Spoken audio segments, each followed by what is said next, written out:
L'industrialisation nécessite certainement des politiques.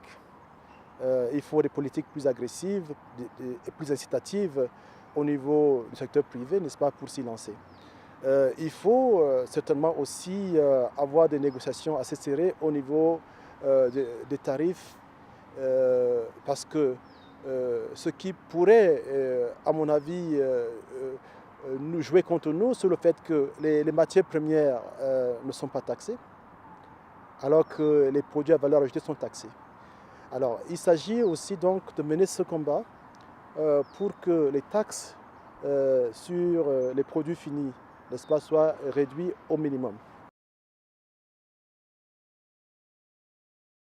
C'est vrai que nous ne pouvons pas faire de l'intégration régionale sans la volonté politique. Elle est très importante. L'engagement politique est très important. Nous ne pouvons pas faire l'intégration régionale sans la motivation du secteur privé. Nous ne pouvons pas faire l'intégration régionale sans les discussions intellectuelles en partie que nous avons eues aujourd'hui. Et nous ne pouvons pas faire l'intégration régionale sans vous, les journalistes. Alors, tout le monde doit être impliqué, à degrés divers, certes.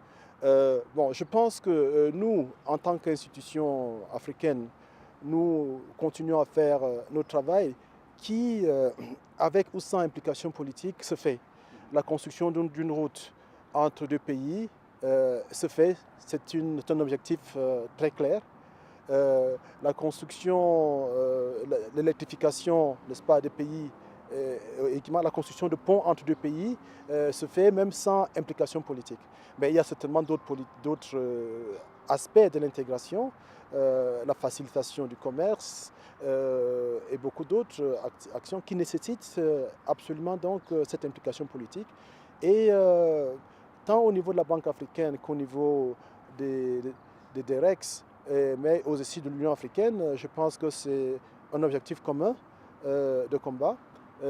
Et je suis sûr que le dialogue constant que nous avons avec les politiques, n'est-ce pas, nous permettront, n'est-ce pas, d'y arriver. Increasingly, though, the management of regional public goods is becoming very crucial too, such as in the case of the environment. And if you were to think about the case of the East African countries or any other region where they have new natural resources of oil and gas, and they may be exploiting this independently, there are issues that are quite crucial when it comes to management of the environment because of what we know as spillover effects. But even beyond that, looking at many areas of Africa, just think about wildlife. Nobody owns wildlife. Think about the Serengeti and the Masai Mara, where the animals are moving between one country to another, yet they are very important natural resource. In that case, how you manage these type of resources is very important, and you cannot just leave it to one particular country. So those type of issues are what we are really interested in terms of the management. Africa 50 will be increasing the number of projects coming to the market for financing and decreasing the time frame for project development. Currently, average for an infrastructure project from idea to financial close is 7 to 10 years.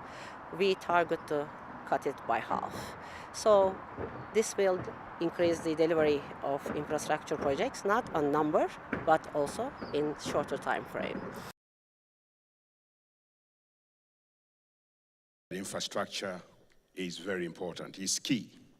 It is the king and the queen of the process of structural transformation, the roads, the aviation, finance, and also hard and soft infrastructure. And finally, is the vision of Africa in the next decade, maybe in the next 50 years.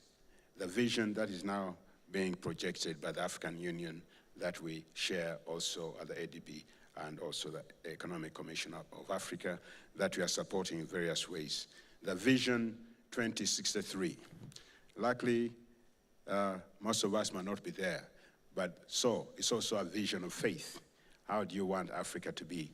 Not necessarily for our benefit, but for our children and grandchildren.